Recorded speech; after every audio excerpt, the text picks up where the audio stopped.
When we talk about African football legends, a flood of names come to mind.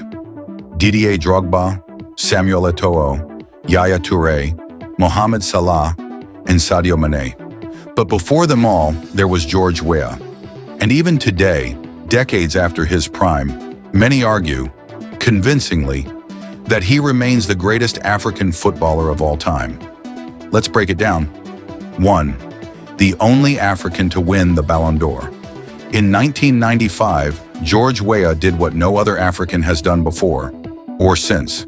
He won the Ballon d'Or, the highest individual honor in football. Let that sink in. Not Eto'o, not Drogba, not Salah, only Weah.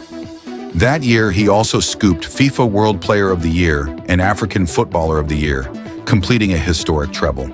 These weren't just personal milestones. They were continental milestones. He didn't just play for Africa, he carried Africa onto the global stage.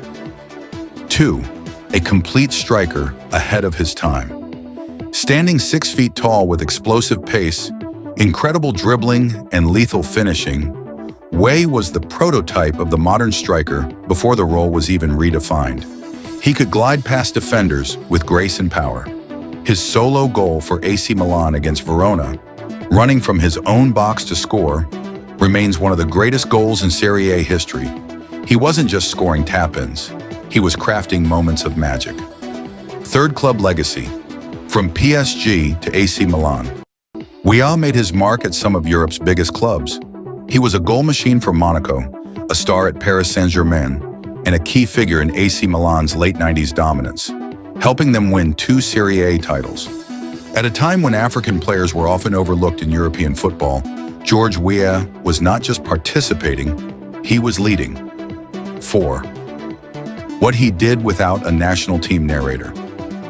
Here's where it gets even more impressive. George Weah achieved all of this without the platform of a major international tournament. Liberia, his home country, never made it to a World Cup.